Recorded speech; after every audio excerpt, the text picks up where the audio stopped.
안녕하세요. 저는 자영업을 하고 있는 50대 중반의 주부입니다. 가구점을 하는 남편과 공무원인 큰딸, 고등학생인 둘째 아들, 초등학생인 아들까지 3남매와 함께 복작복작거리며 살고 있습니다. 아이들은 저의 전부예요. 저는 3남매 맞이로 평생 형제들의 생사도 모른 채 가슴속에 응어리를 진 채 살아야만 했거든요. 그런데 얼마 전에 정말 믿을 수 없는 기적 같은 일이 벌어졌습니다. 마치 영화처럼 어떻게 이런 일이 생길 수 있나 지금도 꿈만 같습니다. 제 삶은 온통 외로움과 고통뿐이었거든요. 제 고향은 충청도의 외진 산골 마을입니다. 저희 아버지는 집안 대대로 소작농인 가난한 집안의 8남매 장남으로 태어나 어릴 때부터 농사며 굳은 일을 도맡아 하면서 생계를 책임져야 했습니다. 그리고 20살이 되던 해 이웃 마을에서 농사를 크게 짓는 부잣집의 셋째 딸이었던 저희 엄마와 중매에 결혼하게 됐습니다. 아버지가 외할아버지 집 농사일을 도와줄 일이 있었는데 외할아버지가 아버지의 성실함을 좋게 봐서 평생 우리 딸 굶겨 죽일 일은 없다 싶어서 혼인을 서둘렀다고 합니다. 저희 어머니는 아버지와 20살 동갑이지만 왜소한 체격에 얼굴은 하얘서 언뜻 보면 고등학생 같았대요.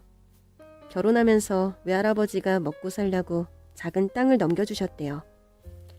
아버지는 워낙 부지런해서 새벽부터 밤늦게까지 하루 종일 논에서 거의 살았어요. 그렇게 수확한 쌀이며 곡식을 팔아 재산을 늘렸고 밭과 논을 더 사들였습니다. 그렇게 5년 동안 재산도 제법 늘어서 먹고 살 걱정은 안 해도 되었어요. 그 사이에 저희 3남매가 태어났습니다. 그러게 부모님은 쌀, 사과, 고추, 부추 농사를 짓고 있어 하루도 쉴 틈 없이 일만 했습니다. 특히 어머니는 젖먹이 막내는 없고 저랑 남동생은 반 옆에서 놀게 하고 그렇게 애 셋을 보면서 밭일을 하다 보니 여간 힘든 게 아니었습니다. 조용히 엄마, 힘들면 집에 가. 용순이 모유 줄 시간도 됐잖아. 아니에요. 조금만 더 하고 갈게요. 또 기침나?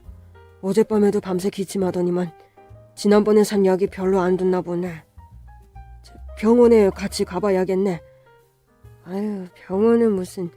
이 산골에서 병원 가려면 버스도 하루에 2번밖에 없는데 갈 엄두도 안 나요.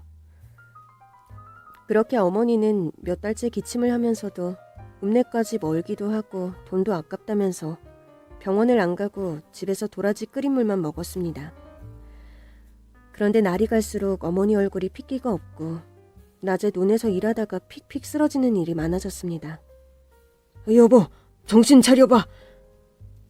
그러던 어느 날 밥상에 앉아 식사를 하던 어머니가 기침을 하는데 시뻘건 피가 나오는 거예요. 아버지는 사색이 돼서 저희 3남매는 옆집 할머니에게 맡기고 어머니를 자전거 뒷자리에 태우고 읍내 병원을 찾았습니다. 선생님, 이 사람 왜 이러는 겁니까? 남편분, 어떻게 환자분을 이 지경까지 되도록 두셨어요? 아유, 아마 기침한 건 꽤 오래되었을 텐데 그때 바로 병원에 오셨어야죠. 그냥 기침만 좀 나고 별로 아픈 데는 없었거든요. 제 말 잘 들으세요. 아내분은 지금 폐병이에요. 좀 더 정확하게 말하면 전염성 폐결핵입니다. 네? 폐병이면 어떻게 되는 건가요?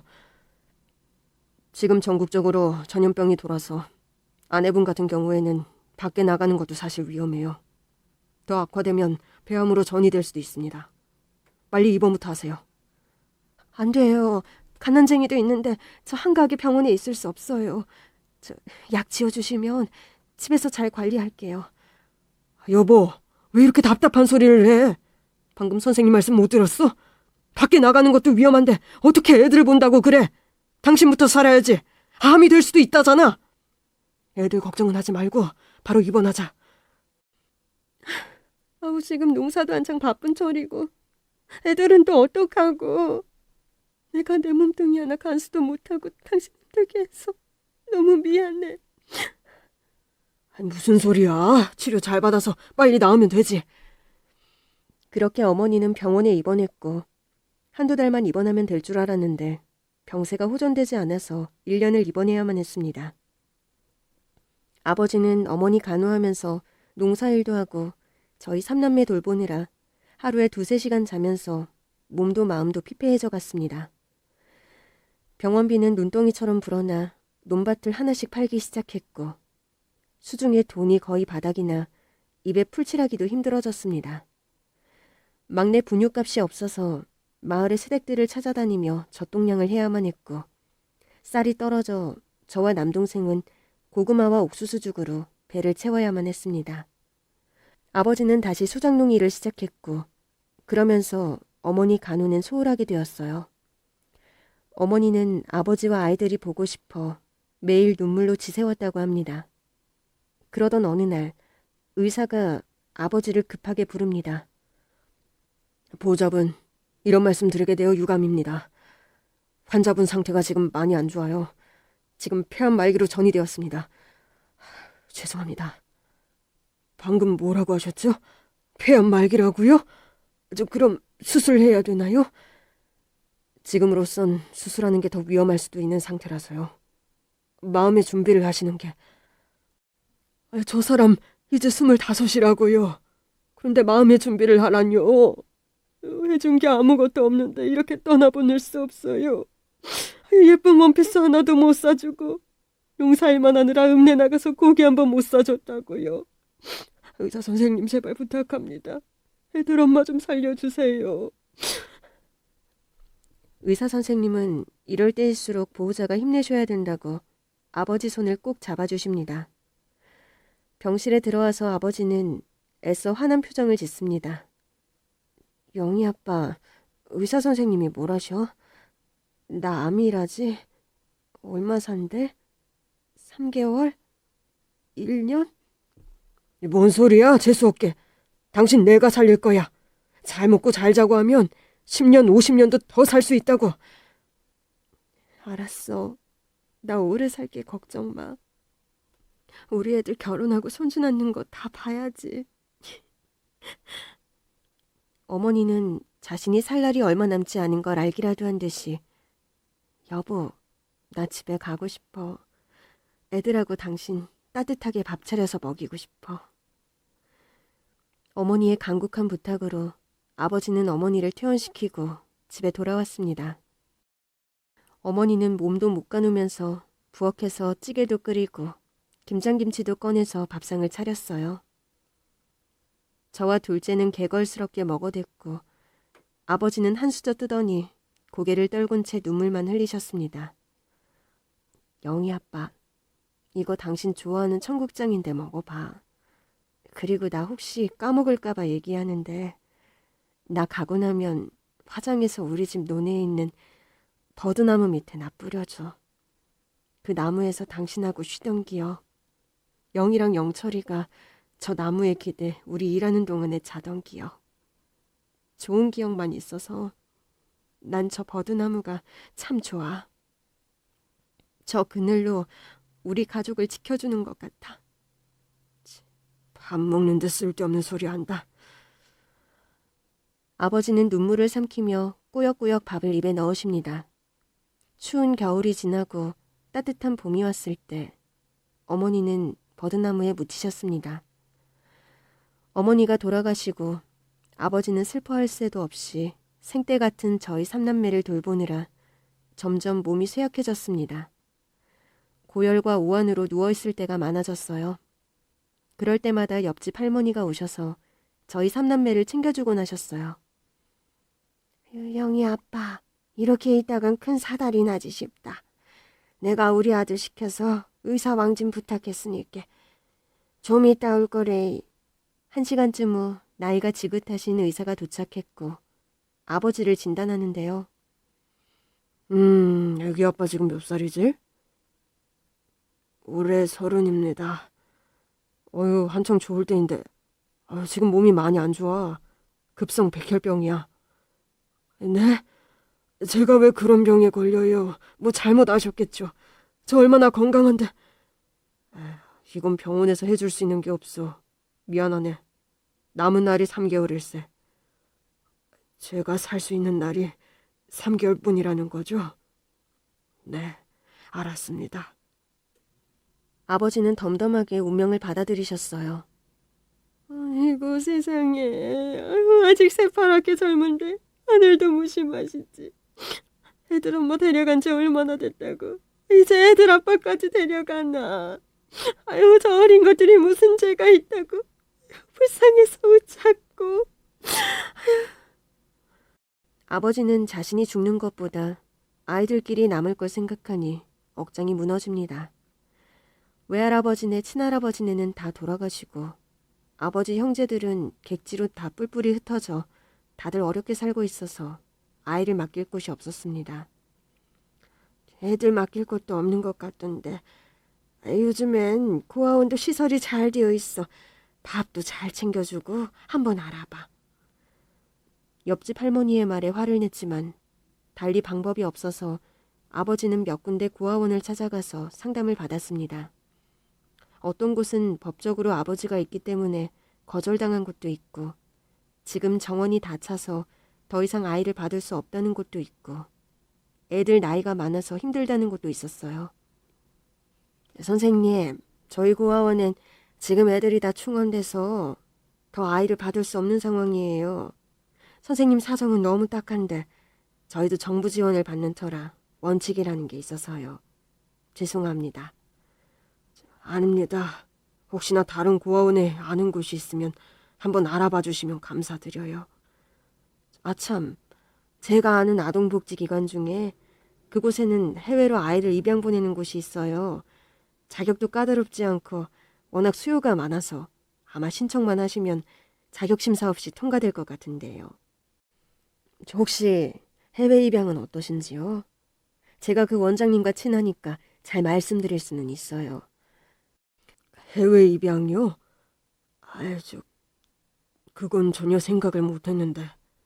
그런 곳은 신청하면 빨리 진행된다는 거죠? 네, 해외라고 해서 못 사는 나라가 아니라 미국, 캐나다, 유럽도 많아요. 네, 그럼 원장님, 거기다 연락 좀 부탁드릴게요. 저한테 남은 시간이 별로 없어서요. 최대한 빨리 진행하면 좋겠어요. 아버지는 저희 삼남매 신상명세를 그 원장님께 넘겨줬고 마을 이장님 전화번호를 알려드렸어요. 입양 부모가 나타나면 아이 면접을 봐야 하니까 기다리라고 합니다. 그리고 얼마 전에 다녀간 한 고아원에서 이장님 댁으로 전화가 와서 통화했더니 선생님, 지난번에 아이 입소 문의하셨죠? 다행히 자격 요건이 통과되어서 입소 가능합니다. 5살 여자아이라고 했죠? 아니요, 저희 3명 다 요청했어요. 6살, 4살, 2살요. 저희 고아원 여건상 3명은 받을 수 없고요. 5살짜리 여자애만 입소 가능하세요. 저 3남매 같이 한 곳에 있어야 서로 의지하고 사는데. 알겠습니다. 그럼 일주일 후에 데리고 가겠습니다. 감사합니다. 아버지는 어떻게 해서든 3명을 같이 한 고아원에 보내려고 그렇게 전국을 다니며 알아본 건데 그게 뜻대로 되지 않았습니다. 그러고 또 한 곳에서 연락이 와서 거기서는 2살 이상 아이는 안 받는다고 하면서 갓난쟁이 막내만 입소 가능하다고 합니다. 아직 둘째를 받아준다는 곳은 없었고 아버지는 점점 더 아이들과 헤어져야 하는 날이 다가오면서 괴로워서 계속 구토를 하며 음식을 입에 대지도 못했습니다. 아버지가 누운 이불 옆에 꼭 붙어있는 새아이를 보면서 이 애들한테 내가 몹쓸 짓을 한다는 생각에 아버지 가슴만 주먹으로 툭툭 쳤습니다. 왜 아버지에게만 이런 가혹한 일이 생기는 건지 아이들을 안고 아버지는 목 놓아 울었습니다. 미안하다. 아빠가 정말 미안해. 그리고 이렇게 뿔뿔이 헤어지면 언젠가 다시 만날 때 서로를 못 알아볼 텐데 방법이 없을까 곰곰이 생각하시던 아버지는 영희야, 영철아, 영순아. 아빠가 지금 너희들을 좀 아프게 할 거야. 왜냐하면 너희들은 곧 다른 곳으로 가야 되거든. 엄마가 항상 좋아했던 버드나무 기억나지? 너희들이 버드나무 밑에서 놀고 있을 때 엄마는 그 나무가 너희를 지켜줘서 행복했다고 말하더라. 아빠도 똑같아. 이 버드나무는 너희 셋을 지켜줄 거야. 너희들 아빠로 살 수 있어서 너무 행복해. 그리고 너희들 아빠라서 정말 미안해. 아빠가 꼭 하늘나라에서 너희 셋 다시 만날 수 있게 해줄 테니까 착하게 잘 자라야 돼. 아버지는 저희 셋 어깨죽지에 버드나무 모양으로 문신을 새기기 시작했어요. 아파서 우는 아이들을 달래가며 아버지도 오열을 하면서 마음이 약해져 그만둘까 망설이면서 몇 번을 멈춰야만 했습니다. 한참 만에 새아이 어깨죽지에 똑같은 나무가 새겨졌습니다. 다음 날 입양기관에서 연락이 와서 선생님, 미국에 사시는 한 부부가 남자애를 찾고 있었는데 영철이 사진을 보고 입양을 원하세요. 아이를 빨리 보고 싶다고 3일 후에 입국한다고 해서 아이 데리고 센터에 오셔야겠어요. 3일이요? 그렇게 빨리요? 그럼 그분들이 그날 와서 바로 우리 아이를 데려가는 거예요? 네, 맞습니다. 그럼 다시는 우리 영철이 못 보는 거네요. 전화를 끊고 아버지는 이장님이 뭐라 하는 소리도 못 듣고 어리 빠진 채 터벅터벅 집으로 돌아왔습니다. 그러면서 달력을 보더니 영철이 가는 날짜에 동그라미, 저와 막내 가는 날짜에 동그라미를 쳤어요. 다음날 아버지는 이장님 트럭을 빌려서 저희 셋을 데리고 읍내 시장으로 갔습니다. 포대기로 막내를 업고 저와 영철이 손을 잡고 여기저기 시장 구경을 했어요. 영희 신발 하나 사자. 어디 보자. 뭐가 이쁠까? 아버지는 저한테 분홍색 꽃무늬가 있는 구두와 분홍색 원피스를 사주셨어요. 영철이는 파란색 티셔츠와 검정 반바지와 운동화를 사주며 어디 가면 항상 옷 깨끗하게 입고 엄마 아빠 없다고 놀려도 울면 안 돼. 응, 아빠. 옷도 다 샀으니까 우리 짜장면 먹으러 갈까? 응, 짜장면 좋아. 한 중국집에 들어가서 짜장면 2개를 시키셨어요. 아버지는 짜장면을 먹는 둥 마는 둥 저희 얼굴만 바라봤어요. 짜장면 그릇에 코를 박고 후루룩 잘도 먹는 모습을 보며 아버지는 눈시울이 붉어졌습니다. 우리 영희 영철이가 제일 좋아하는 짜장면인데 아빠가 자주 못 사줘서 미안해. 짜장면을 다 먹고 걷다가 사진관이 보입니다. 아버지는 그곳으로 들어가서 머리를 빗으며 옷 매무새를 매만져 사진을 찍습니다. 아버님 좀 웃으세요. 스마일. 네. 엉겁결에 미소를 지었고 아버지의 영정사진 속 표정은 세상에서 가장 행복한 모습이었습니다. 사장님, 우리 애들하고 가족 사진도 찍어주세요. 그런데 부탁이 있는데요. 저와 아이들 다 앉고 의자 맨 끝자리를 좀 띄워놓고 사진을 찍어주실래요? 그럼 사진이 안 이쁠 텐데. 알겠어? 그렇게 처음으로 찍은 가족사진이 나왔습니다. 사진을 4장 인화해서 아버지는 사진 각각에 어머니 얼굴 사진을 하나씩 가위로 오려서 붙였어요. 아유, 감쪽 같아. 엄마도 같이 찍은 것 같지? 영희, 영철, 영순이 엄마 아빠 얼굴 잊어버리지 말고 이 사진 잘 간직해. 너희는 절대 고아가 아니니까. 고아원 가서 울고 그러면 안 돼. 시간은 금세 지나 둘째 영철이와 아버지는 고속버스를 타고 서울로 갔습니다. 영철이는 아무것도 모르고 처음 타본 버스가 신기했던지 창문에 얼굴을 대고 희죽희죽 웃기만 합니다. 아버지는 터져나오는 울음을 꾹 참으며 영철이 머리를 쓰다듬었어요. 입양센터에 들어가니 통화했던 수장님이 인사를 합니다. 저 아버님, 죄송한 말씀이지만 입양하실 부모가 저쪽 방에 먼저 와서 기다리고 계세요. 그래서 영철이만 저희가 데리고 가야 될 것 같아서요. 네, 그럼요. 저분들도 저 보면 당연히 마음이 안 좋죠. 절대 눈에 안 띌게요, 소장님. 대신 이 말 한마디는 영철이 양부모님들께 꼭 전해주세요. 나중에 영철이가 크면 누나 동생을 꼭 찾으라고요. 그게 아버지 유언이었다고 말씀 전해주세요. 그리고 이거 유일한 저희 가족 사진인데 영철이가 크면 주라고 그것도 전해주세요. 네, 아버님. 너무 염려 마세요. 양부모님들 아주 좋으신 분들이시니 영철이 친아들처럼 잘 키워주실 거예요. 그렇게 아버지는 영철이 손을 소장님 손으로 건네주시고 돌아서서 복도로 빨리 빠져나왔어요. 순간 영철이도 뭔가를 눈치챘는지 가는 아빠 뒷모습을 보며 엉엉 울면서 바닥에 거의 눕다시피 하며 아빠 쪽으로 가려고 발버둥 쳤어요. 영철이 우는 소리를 등 뒤로 들으며 아버지는 주먹으로 입을 틀어막고 울음을 참았습니다. 영철이 얼굴 보면 마음이 약해져서 데리고 나올 것 같아서 절대 뒤돌아보면 안 된다며 이를 악물었습니다.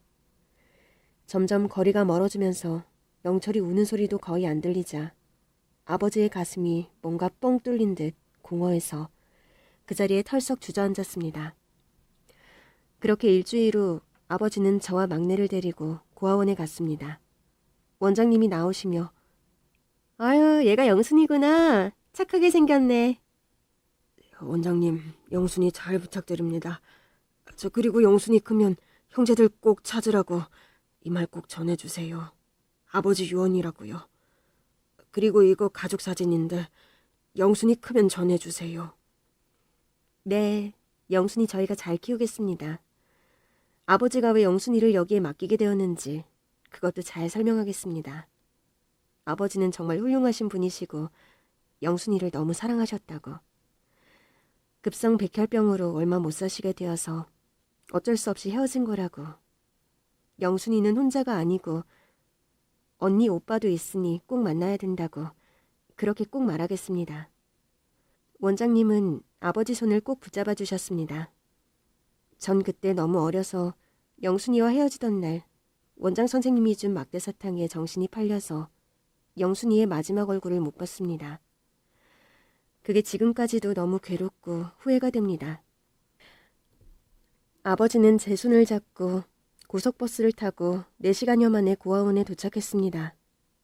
고아원에 들어가니 제 또래 아이들이 마당을 뛰어놀며 놀고 있었고 사무실에 들어가니 아이들이 쪼르르 창문 쪽으로 와서 쳐다봅니다. 네가 영이구나? 아유, 똘똘하게도 생겼다. 그렇죠. 영희가 동생들도 먹을 거 챙겨주고 참 착해요. 짜장면을 제일 좋아하니까 가끔씩이라도 좀 먹게 해주시면 감사하겠습니다. 그리고 영희는 분홍색을 좋아하고 강아지한테 물릴 뻔한 적이 있어서 강아지만 보면 경기하니까 조심해 주시면 되고요. 또 뭐 있지? 왜 갑자기 생각이 안 나지? 아휴. 아버님, 너무 영희를 잊어버리려고 애쓰지 마세요. 보고 싶으면 그리워하고 울고 그렇게 하셔도 됩니다.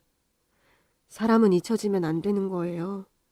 그래야 영희도 아빠나 동생들 잊지 않고 그 좋은 기억으로 사는 거죠.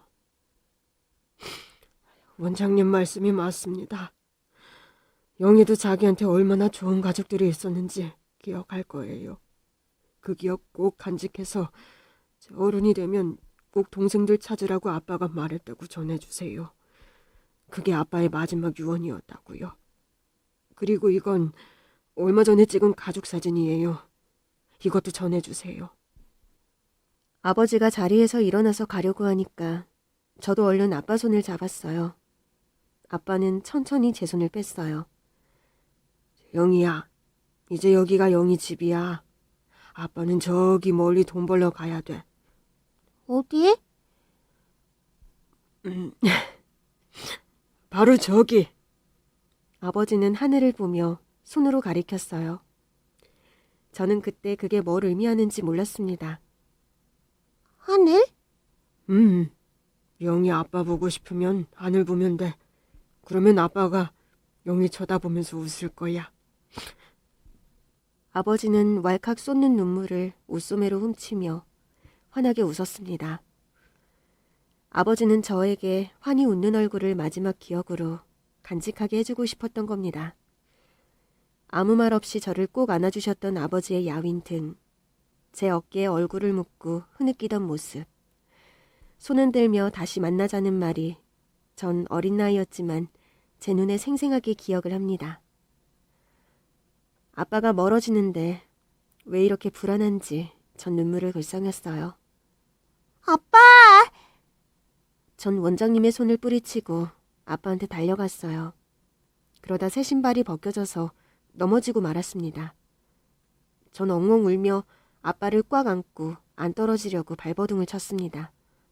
안 돼, 영희야. 아빠 가야 돼. 이러면 아빠가 갈 수가 없어. 꺼이꺼이 숨 넘어갈 듯 우는 절. 원장님이 겨우 아빠한테서 떼어놓고서야 아빠는 뒤돌아서 마당을 나갔습니다. 점점 멀어지는 아빠 모습이 희미해지더니 점이 되었습니다. 보육원에 들어온 지 한 달 후 아버지는 세상을 떠났습니다. 전 아버지가 보고 싶을 때마다 하늘을 봤어요. 학교에서 상 받은 날 상장을 하늘 위로 올려서 보여주며 아빠한테 자랑했어요. 아빠, 보고 있어?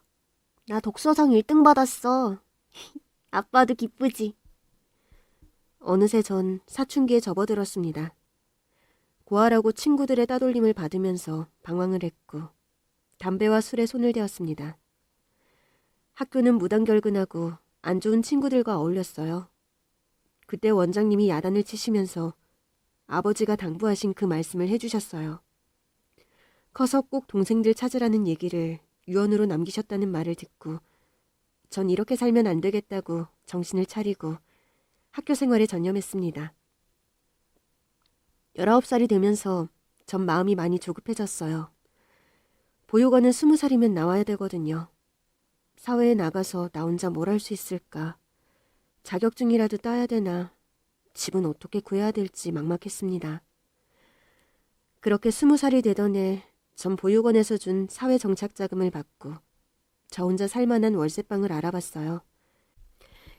다행히 한 상가 건물 옥상에 있는 3평짜리 옥탑방을 저렴하게 구했어요. 보증금 200에 월 10만 원. 가격도 싸고 무엇보다 하늘이 잘 보여서 이 집을 고른 이유이기도 해요. 주인 아주머니가 나물 말린다고 놔둔 평상에 누워 아빠가 보고 싶을 때마다 하늘을 보는데 딱인 거예요. 당장 일자리부터 알아봐야 했어요. 시내에 있는 직업소개소를 찾아갔어요. 소장님은 저를 물끄러미 쳐다보더니 체력이 좋냐고 묻더라고요. 저는 큰 병 한 번 안 걸리고 강철 체력이라고 하며 뭐든지 몸이 부서져라 잘할 자신이 있다고 말했습니다. 지금 사람 급하게 구하는 곳이 가발 공장이라며 연결시켜줬어요. 가발 공장엔 제 또래의 여자들이 한 20명이 일하더라고요. 회사는 꽤 규모가 컸고 하루 종일 말 한마디 없이 앉아서 일만 했습니다. 해외에 수출도 한다니까 믿을 수 있는 회사였죠. 월급도 다른 곳보다 많이 줘서 저는 월급을 받는 족족 통장에 적금했어요. 이 세상에 저 혼자뿐이니 제가 의지할 곳은 돈밖에 없었으니까요. 다른 여공들은 한창 친구 만나고 연애하느라 야근을 꺼려해서 제가 다 맡아 했어요. 전 딱히 집에 가봤자 할 일도 없고 같이 밥 먹을 가족도 친구도 없으니까요. 오히려 공장에 있으면서 동료들과 밥도 같이 먹고 얘기도 나누는 게 행복했습니다. 하루는 공장에서 저와 친하게 지내는 언니와 같이 퇴근하고 있었는데요. 공장 앞에 그 친구의 여동생이 기다리고 있었어요. 내 여동생이야. 오늘 얘 생일이라서 내가 한턱 쏘기로 했거든. 영화도 보여주고 한 달 전부터 사달라는 옷도 사주려고. 그래요? 참 두 사람 보기 좋네요. 동생과 팔짱을 끼고 까르르하고 웃으며 가는 모습을 보니 제 눈시울이 붉어졌습니다. 우리 영순이도 저 또래일 텐데 어디서 밥이라도 잘 먹고 지내는 건지. 왜 이렇게 소식이 없니? 저는 동생들을 찾아보려고 정말 전국의 수십 곳의 고아원을 찾아 헤맸지만 어디서도 동생들의 흔적을 찾을 수 없었습니다. 제가 너무 어리다 보니 아버지가 저에게 동생들을 어느 고아원에 맡겼는지 말씀해 주시지 않아서 찾을 도리가 없습니다. 답답한 마음에 어릴 때 살던 동네에 가서 마을 사람들에게 수소문해 겨우 둘째는 미국으로 입양 보냈다는 얘기밖에 들을 수 없었습니다. 그렇게 늘 가슴속에는 아버지가 유언으로 남긴 그 말을 새기며 하루하루 열심히 살았습니다. 잘 되던 가발 공장이 거래처에서 수금이 밀리면서 결국 문을 닫으면서 전 직장을 찾아야만 했습니다. 식당에서도 일하고 남의 집 식모살이도 하면서 동시에 껌팔이, 신문 배달까지 밤낮으로 일을 했습니다. 잠을 못 자서 길거리 가다가 쓰러진 적도 몇 번이고 배가 고파서 수돗물로 배를 채우는 일도 많았지만 동생들을 찾기 위해 악착같이 돈을 벌어야겠다고 생각했습니다. 그러던 어느 날 제가 식모로 일하는 집 아주머니가 제가 워낙 성실하고 손이 야무져서 일하는 게 마음에 든다고 과자도 주고 반찬도 주시며 참 잘해주셨어요. 그러면서 하시는 말씀이 영희야, 너가 우리 집에 온 지도 벌써 2년이 다 돼가네. 내가 더 많이 챙겨줘야 되는데 우리 남편 회사도 요즘 어려워서 돈도 더 못 올려줘서 미안하게 생각해. 어휴, 아니에요 사모님. 사모님 안 입는 좋은 옷도 주시고 명절 때마다 보너스도 챙겨주시고 집에 선물 받은 고기도 저한테 주셨잖아요. 제가 이런 대접 받을 수 있는 건 다 사모님 덕분이에요. 너무 감사하죠. 그런데 너 앞길이 창창한 아이인데 이런 젊은 나이에 식모살이 하는 널 보면 내 동생 같아서 내 마음이 아프더라고. 그래서 말인데 우리 고모가 목욕탕에서 새신사로 꽤 오랫동안 일하고 있는데 그게 수입도 괜찮고 잘만 하면 단골 손님도 확보해서 안정적인 직업이래.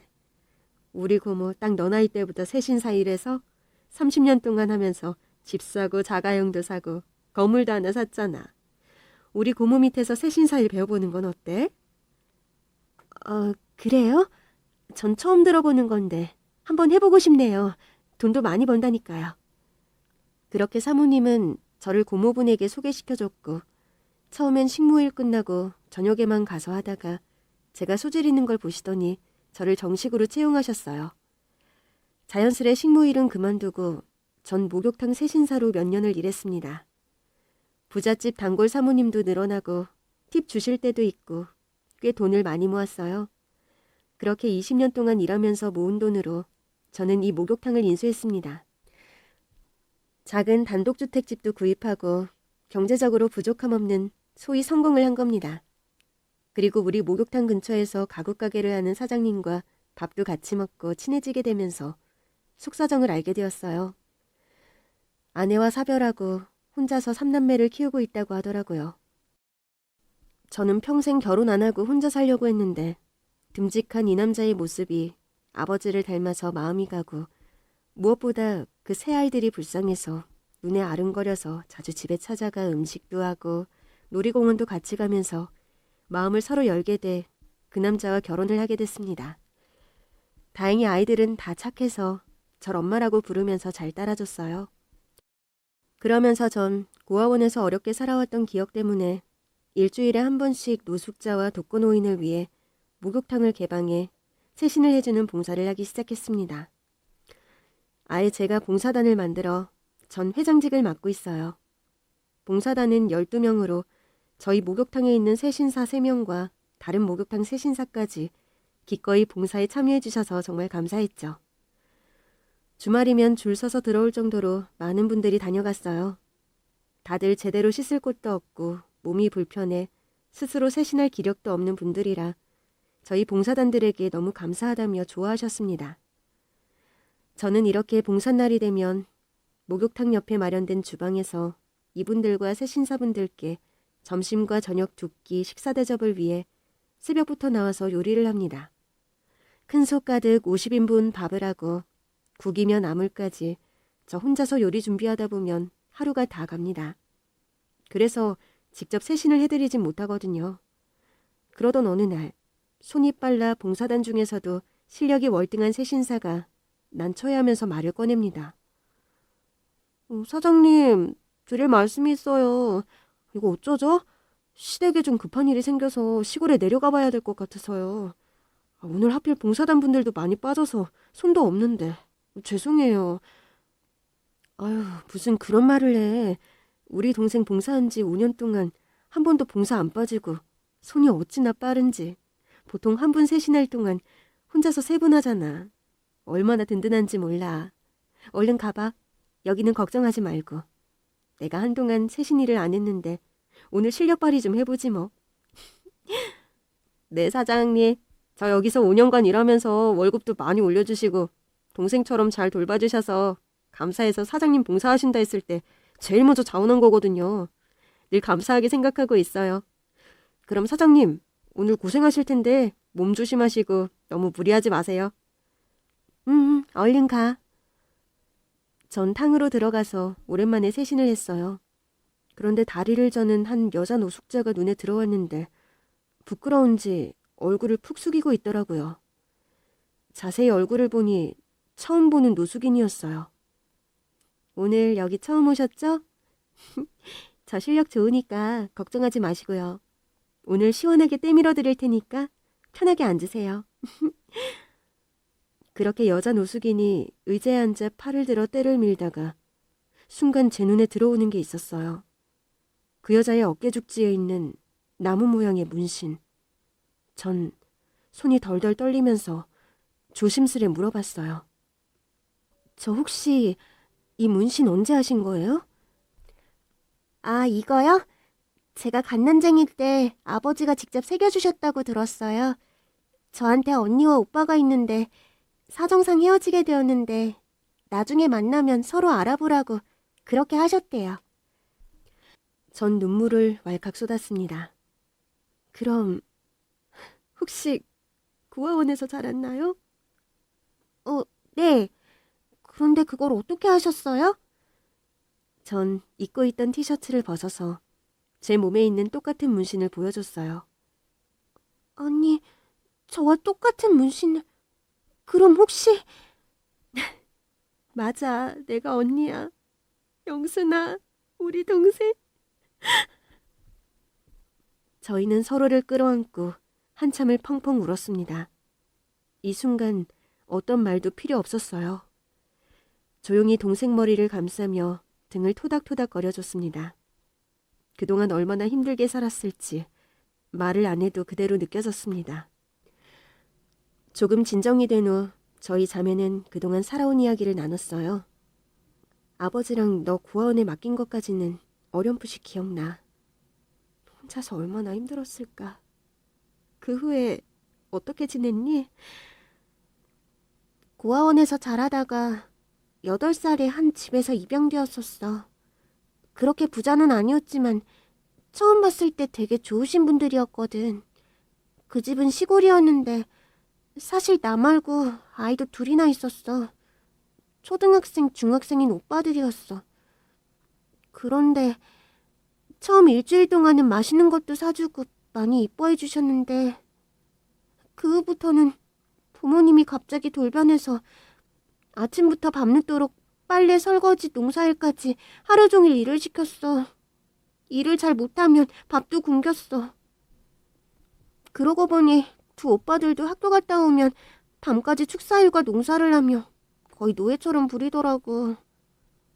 나를 입양한 건 집안일을 시키려는 거였어. 조그만 일을 잘 못하고 실수하고 채찍으로 때리고 정말 하루하루 지옥 같았어. 그렇게 19살까지 그 집에 있었는데 학교도 안 보내주고 친구도 없이 집에 갇혀서 일만 죽어라 했어. 힘들 때마다 내 어깨에 있는 문신을 보면서 언니 오빠 생각하면서 울었어. 고아원 원장님이 다 얘기해 주셨거든. 크면 꼭 형제들을 찾으라고 아버지가 유언으로 남기셨다고 하더라고. 아휴, 이 어린 것이 얼마나 힘들었을까. 언니가 정말 미안해. 내가 널 빨리 찾았어야 했는데. 아니, 그런데 왜 노숙자가 된 거야? 나도 내 인생이 이렇게 최악이 될 줄은 몰랐어. 19살에 그렇게 집을 도망치듯 나와서 무작정 서울로 갔어. 그러다가 술집에서 일하게 되었어. 거기 있는 웨이터가 나한테 잘해줘서 그렇게 결혼을 했어. 그런데 도박에 빠져서 내가 버는 돈을 다 뺏어가고 맨날 날 때렸어. 고아라 재수 없다면서 자기 눈에 띄지도 말라면서 집에도 거의 안 들어왔어. 그렇게 5년 살다가 난 그 남자를 피해 다른 지역으로 도망갔어. 작은 시골이었는데 다방에서 일하며 마음 잡고 정착하려 했어. 거기서 오래 일하면서 다방도 인수하고 제법 시골에서 돈 많은 여자라고 소문도 났어. 그러다 사업한다는 남자를 알게 돼 두 번째 결혼을 했어. 나한테 다정다감하게 잘해줬는데 사업이 부도가 나면서 어느 날 강물에서 극단적인 선택을 했어. 알고 보니 그 사람이 내 명의로 사업을 늘리면서 수십억 빚을 졌더라고. 매일 빚쟁이들이 찾아와서 날 협박하고 난 다방도 잃고 수중에 있는 돈을 다 빚 갚는 데 써야만 했어. 그러다가 나도 세상을 떠나려고 다리 난간에서 뛰었는데 다리를 다쳐서 절름발이가 됐어. 절름발이가 되니 식당에서도 안 받아주고 사람들은 날 피하기만 하고 일도 못하니 돈 한 푼 없이 밥 한 끼 제대로 먹을 수 없었어. 그렇게 길거리에서 자고 동량으로 몇 푼 받은 걸로 빵 하나 사 먹고 그 노숙 생활이 벌써 10년이 되었어. 우리 영순이 너무 힘들게 살았구나. 아버지가 힘들 때 하늘 보면 아버지가 환히 웃으며 지켜보신다 해서 늘 하늘 보면서 우리 삼남매 다시 만나게 해달라고 빌었거든. 아버지가 내 소원을 들어주신 거야. 난 아버지 얼굴도 기억 못하지만 이 가족 사진을 품에 안고 언니, 오빠, 아빠 생각하며 그 힘으로 살 수 있었어. 우리는 각자 아버지에게 받은 가족 사진을 서로 보여주며 한참을 울었습니다. 그 후로 영순이는 우리 집에서 같이 살며 제 목욕탕에서 일을 했습니다. 제가 월급까지 챙겨주면서 웃음도 찾고 많이 활발해졌어요. 그런데 우리 자매의 한쪽 가슴이 텅 빈 채 마냥 행복할 수만 없었습니다. 그러던 어느 날, 영순아, 우리 영철이 생각 난 하루도 빠진 적 없어. 넌 기억 안 나겠지만 영철이 찾으려고 백방으로 수소문도 했거든. 그래서 알아낸 건 영철이가 미국으로 입양되었다고 하더라고. 맞아. 고아원 원장님도 오빠가 하나 있는데 미국으로 입양 갔다고 말했었어. 미국이면 오빠 못 찾을까? 글쎄, 우리 큰딸이 이번에 공무원 시험에 합격했는데 한번 물어볼게. 우리보다는 잘 알겠지. 전 딸에게 바로 가서 사정을 얘기했더니 세월이 너무 지나서 외삼촌 찾는 게 쉽지는 않을 텐데 미국 대사관에 혹시 알아보면 자료가 남아있지 않을까 싶어. 내가 한번 알아볼게. 그렇게 딸은 대사관 담당자와 통화해서 방문 약속을 잡았습니다. 며칠 후 동생도 같이 우리 세 사람은 주한 미국 대사관을 찾았습니다. 그때 전화로도 말씀드렸듯이 저희 엄마 남동생이 당시 4살이었는데 미국으로 입양된 것까지밖에 모르거든요. 찾을 방법이 있을까요? 너무 세월이 오래되었고 양부모 이름이나 지역도 모르는 상태에서 저희도 어찌할 도리가 없네요. 딸의 간곡한 부탁에도 그 대사관 직원은 죄송하다면서 일해야 된다고 돌아가라고만 합니다. 딸과 저희 셋은 낙담하며 일어서서 나오려는데 저쪽 끝에 있던 한 대사관 직원이 저희 쪽으로 오면서 제가 저기서 본의 아니게 얘기를 들었는데 제가 도움을 드리고 싶어서요. 저한테 다시 설명해 주시겠어요? 이 사람은 어눌하게 한국말을 하면서 한국에서 태어나 미국에서 산 교포라고 자신을 소개합니다. 그렇게 자초지종 설명을 다시 들으면서 고개를 갸웃거리더라고요.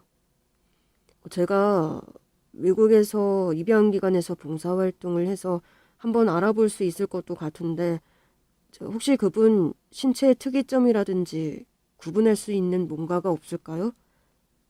저 문신이요. 우리 세남매가 다 어깨에 나무 모양의 문신이 있거든요. 지금 나무 모양의 문신이라고 하셨어요? 저 어떻게 이런 일이... 그 직원은 갑자기 오열하면서 자신의 어깨에 있는 문신을 보여줍니다. 아니, 이건 그럼 영철이 오빠야? 우리 영철이 맞네. 영철이 어릴 때 모습이 있어. 눈매하고 입하고. 우리 세 사람은 서로 얼굴을 매만지며 이게 꿈인지 생시인지 얼떨떨해하면서 서로의 어깨에 있는 문신을 확인했습니다. 어떻게 이렇게 우연히 만날 수가 있을까? 믿어지지가 않아. 돌아가신 아버지가 우리들을 이끌어 이 자리에 모이게 한 것 같아. 미국에 있던 남동생이 어떻게 한국에 있는지 궁금해서 물었어요. 사정은 이랬습니다.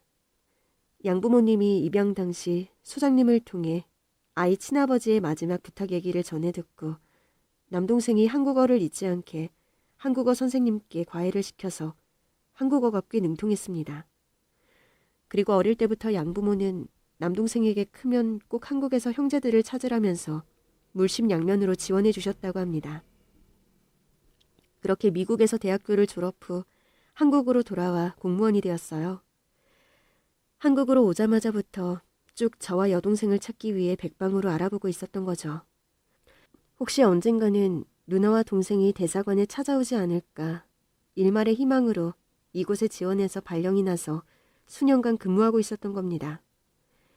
저희 자매처럼 미국에 입양 간 형제들을 찾는 사례들이 많았고 그럴 때마다 남동생은 남 얘기 같지 않아서 더 자기 일처럼 발벗고 나서서 실제로 연결시켜준 분들도 있었다고 합니다. 하늘에 계신 아버지 어머니가 지금 얼마나 행복해하실까. 오늘따라 너무 보고 싶다. 평생을 그리워한 부모님 생각에 저희 셋은 서로 끌어안고 목 놓아 울었습니다. 대사관은 어느새 눈물바다가 되었고 직원분들도 눈물을 훔치며 축하해 주었습니다. 그리고 최종 확인을 위해 우리 셋은 유전자 검사를 했고 친남매임을 다시 확인하고 기쁨의 눈물을 흘렸습니다. 이날 전 동생들을 데리고 어디 갈 곳이 있다면서 제 차로 길을 나섰습니다. 너희들 너무 어려서 어릴 적 우리가 살던 기억이 하나도 없잖아. 그래서 오늘은 너희들에게 기억을 찾아주려고 가는 거야. 차로 한참을 달려 어릴 때 저희 가족이 살던 고향에 도착했습니다. 저는 해마다 아버지 어머니 기일이 되면 이곳을 찾았어요.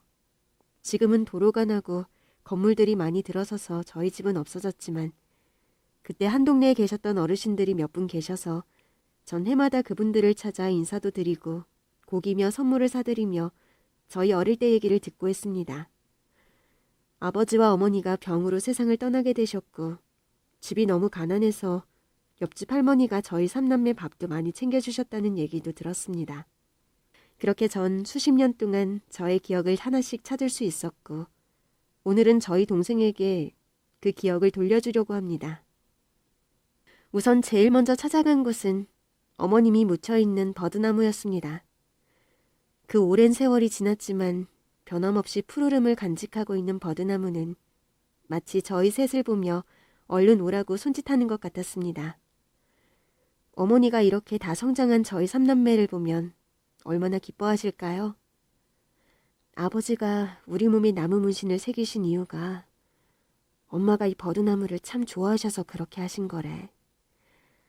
아빠와 엄마가 이 밭에서 일하는 동안 어린 우리 새남매는 이 버드나무 그늘 아래에서 간식도 먹고 낮잠도 자고 그렇게 하루 종일 일하는 부모님 일 끝나기만 기다렸대. 엄마 아빠는 일하면서도 우리를 지켜볼 수 있어서 마음 놓고 일하고 우리 셋 장난치는 모습 보면 웃으며 그렇게 행복했대. 그 순간이 어머니가 기억하는 제일 행복한 순간이었대. 엄마가 지금 우릴 보고 그때처럼 웃고 있을 것 같아. 그리고 아버지가 돌아가시기 전에 동네 어르신한테 마지막 유언으로 화장해서 이 버드나무에 같이 묻어달라고 하셨대. 여기 우리 아버지도 계신 거야? 맞아. 우리 인사드리자. 아버지, 어머니, 저희 삼남매 너무 늦게 와서 죄송해요. 이제 절대 안 헤어지고 평생 같이 행복하게 살게요. 그렇게 버드나무 밑에서 우린 어릴 때처럼 앉아서 하늘을 바라봤어요. 새파란 하늘이 마치 아버지가 환히 웃는 것 같았어요. 너희들도 인사드려. 아버지가 하늘 바라보면 웃으며 대답해준다고 하셨거든. 아빠! 처음으로 아빠라고 불러보네요. 저희 이렇게 잘 컸으니까 이제 마음 푹 놓으세요. 자주 뵈러 올게요. 저 미국에서 양부모님 사랑 듬뿍 받으면서 행복하게 잘 지냈으니까 아빠 걱정 마세요. 제가 남자니까 누나와 여동생 잘 돌보면서 살겠습니다. 아버지 보고 싶습니다. 영철이의 보고 싶다는 말에 우린 또 울컥했지만 이제는 울지 않기로 했습니다. 지금 생각해도 너무나 기적 같은 일이죠. 간절하게 바라면 꼭 이뤄진다는 말이 맞더라고요. 우리 삼남매는 같은 아파트에 살면서 거의 매일 왕래하며 아이들끼리도 잘 지내고 있습니다.